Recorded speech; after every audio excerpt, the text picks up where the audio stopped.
Space is rife with mysteries that scientists are attempting to decipher. To gain a deeper understanding of these mysteries, scientists are daringly attempting to duplicate them in the laboratory using cutting-edge technology, like how they use Google's AI machine to construct a wormhole. However, they terminated the experiment immediately. How far scientists have come. Scientists have progressed significantly. Hello everyone, and welcome to another video. Today we'll be looking at Google just admitted that they've created something so advanced and said that it can be stopped. Yeah, you heard it right. With the use of new technologies, earlier scientists might be astonished or even frightened by the extent to which their achievements are based on their original discoveries. As an example, consider wormholes. A wormhole is a unique solution to the equations of Einstein's general theory of relativity that connects two distant places in space or time through a tunnel. This tunnel's length should preferably be shorter than the distance between these two locations, making the wormhole a form of shortcut.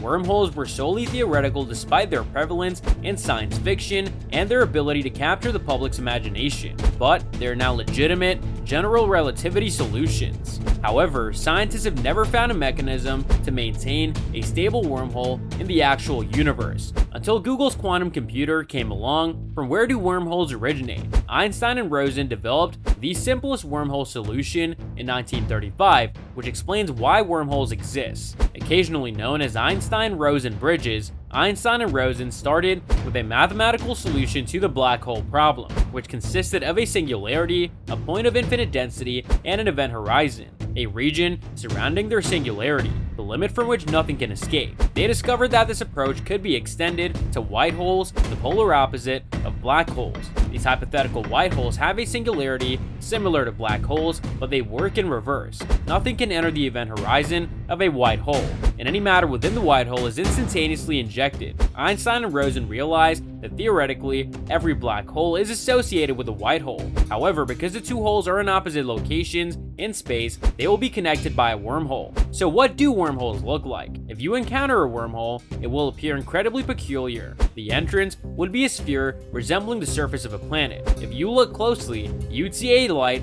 entering from the opposite side. As you travel down the wormhole, you would witness distorted views of the region of the universe from which you originated and the region to which you were headed. If you're interested in time travel, you can use a wormhole as a time machine. Due to special relativity, moving clocks must run slowly. In other words, someone traveling near the speed of light would not be able to predict their own future as quickly as a person standing still. If scientists were able to develop a wormhole, the two ends would be initially synchronized in time. Nevertheless, if one end was sped to nearly the speed of light, it would begin to lag behind the other end. Then, the two entrances may be joined, but one would be in the past relative to the other.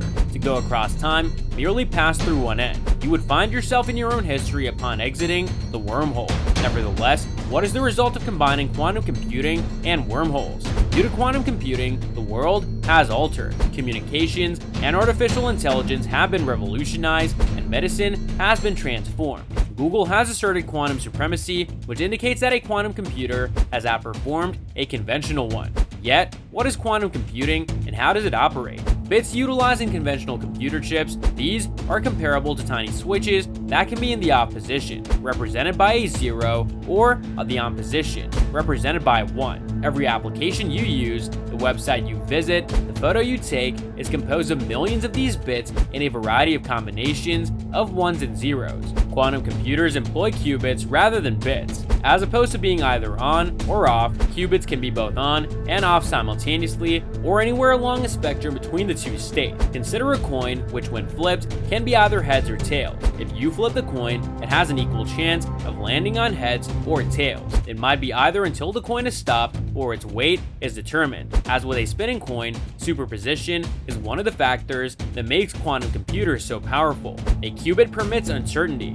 Consequently, if you ask a typical computer to find its way out of a maze, it'll try each branch independently until it finds the correct one. A quantum computer can simultaneously navigate the maze, and Entanglement is another trait possessed by qubits. Typically, when you flip two coins, the result of one have no influence on the other. They're self-reliant. When two particles are connected, despite their physical separation, they are entangled. If one comes up heads, so will the other. So that's all from today's video. If you enjoyed it, remember to leave a like, subscribe, and ring that bell icon so that you never miss our upcoming videos. And don't forget to share your thoughts in the comments section down below. Stay tuned, and we'll catch you in the next video.